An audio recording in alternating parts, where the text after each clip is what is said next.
കുറച്ച് road side പാർക്കിങ്ങുകളാണ് ഇന്നത്തെ video. പിക്കപ്പിന് മുമ്പിൽ ഒരു കാറ് കണ്ടിരുന്നെങ്കിലും അത് റോഡിലേക്ക് ഇറങ്ങിയാണെന്ന് ശ്രദ്ധിച്ചിരുന്നില്ല. അതിനാൽ ഡിഫ്ലക്റ്റ് ചെയ്യേണ്ടി വന്നു.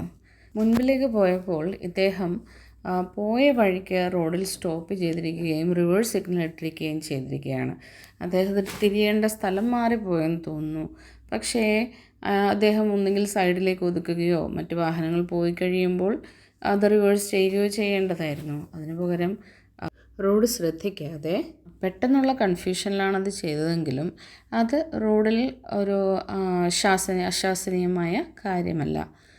ഇദ്ദേഹമാണെങ്കിൽ ഒരു പാലത്തിന് കയറുന്നതിന് തൊട്ട് മുമ്പാണ് പാർക്ക് ചെയ്തിരിക്കുന്നത്. അവിടെയാണെങ്കിൽ റോഡിലേക്ക് ഒതുക്കാനുള്ള സ്ഥലവും തീരെയില്ല. ഇനി റോങ് സൈഡ് പാർക്കിങ്ങിനെ പറ്റി പറയാം. ഡ്രൈവർക്ക് എതിരായി, ട്രാഫിക് ഫ്ലോയ്ക്ക് എതിരായി ഡ്രൈവറെ ഫേസ് ചെയ്ത് പാർക്ക് ചെയ്യുന്നതിനാണ് റോങ് സൈഡ് പാർക്കിംഗ് എന്ന് പറയുന്നത്. പെട്ടെന്ന് ഒരു വണ്ടി ഫേസ് ചെയ്ത് സെയിം സൈഡിൽ വരുമ്പോൾ ഡ്രൈവർ അലേർട്ട് ആവുകയും ചിലപ്പോൾ എക്സ്പീരിയൻസ്ഡ് അല്ലാത്ത ഡ്രൈവറാണെങ്കിൽ പെട്ടെന്ന് സഡനായി എന്തെങ്കിലും ആക്സിഡൻറ്റ്സ് ഉണ്ടാകാനും സാധ്യതയുണ്ട്. ഇപ്പോൾ കണ്ടവയിൽ പലതും റോങ് സൈഡ് പാർക്കിംഗ് ആയിരുന്നു. ഇനി ഫുട്പാത്ത് കയ്യേറി പാർക്ക് ചെയ്യുന്നതിനെ പറ്റി പറയാം.